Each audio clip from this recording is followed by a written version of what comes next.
Hello दोस्तों, कैसे हो आप सब। आशा करता हूं कि आप सब बहुत अच्छे होंगे। इस चैनल के निर्देशक मंगल साधु खां आपके सामने अब से हिंदी में भूतिया घटनाएं लेकर आएंगे। अगर आप सभी को अच्छा लगे तो हम और भी आगे बढ़ेंगे। तो आज मैं एक छोटी सी सच्ची भूतिया घटना लेकर आया हूं जिसे मैं आपके साथ साझा करना चाहता हूं। तो आज जो सच्ची घटना मैं आपको सुनाने जा रहा हूं वो काफी पुरानी है।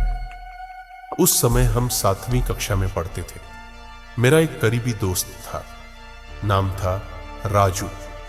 राजू बहुत शांत स्वभाव का लड़का था, लेकिन उसमें एक खास बात थी, उसकी भूतों की कहानियां सुनाने की कला। लेकिन वह कभी मनगढ़ंत बातें नहीं करता था।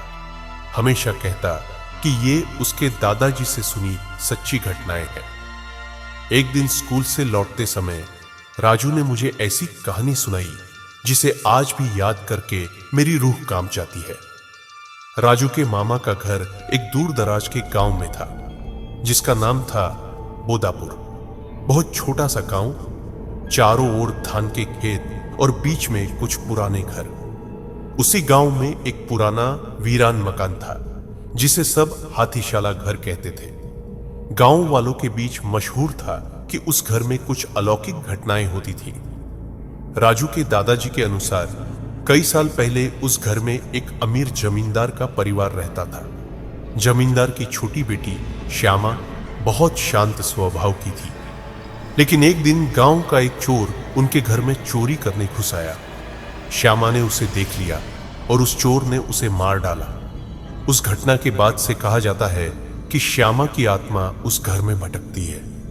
राजू ने कहा, एक बार हमारे गांव के कुछ लड़कों ने शर्त लगाकर उस घर में रात बिताने का फैसला किया।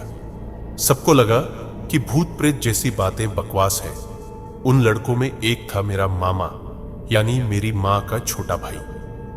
उस रात 5 लड़के टॉर्च लेकर उस पुराने घर में दाखिल हुए। घर का दरवाजा एक ओर से टूटा हुआ था, दीवारें जर्जर हो चुकी थीं और हर चीज पर धूल जमी हुई थी। लड़के मस्ती में हंसी मजाक करने लगे। रात के करीब 12 बजे का समय था। तभी अचानक एक लड़की की हंसी सुनाई दी, बहुत धीमी, जैसे कहीं दूर कोई हल्का सा हंस रहा हो। पहले तो सबको लगा कि आवाज बाहर से आ रही है, लेकिन थोड़ी देर बाद वही हंसी धीरे धीरे पास आती।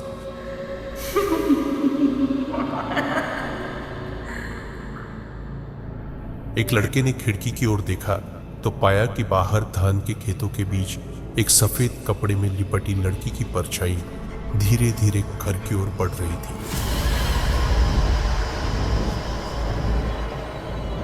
लड़की किसी की ओर देख नहीं रही थी, बस सिर झुकाए धीरे धीरे चली आ रही थी। फिर क्या हुआ? मैंने उत्सुकता से पूछा। राजू ने कहा, सबके पसीने छूटने लगे थे। तभी मेरे मामा अचानक चिल्लाए, भागो भागो। सब दरवाजा तोड़कर भागे।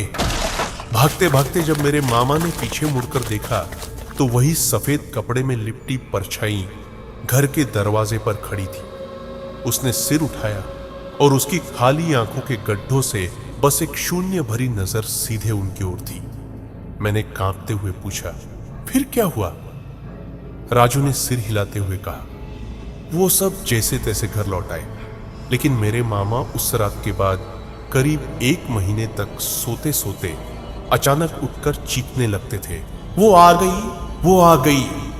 मेरी नानी ने किसी पीर बाबा से झाड़ फूंक करवाने के बाद उन्हें ठीक करवाया। उस रात मैं ठीक से सो नहीं पाया। मेरे दिमाग में बस वही सफेद कपड़े में लिपटी लड़की की खाली आंखों के गड्ढे घूमते रहे। इस घटना के बाद से कहते हैं कि कोई भी उस हाथीशाला घर के आसपास जाने की हिम्मत नहीं करता।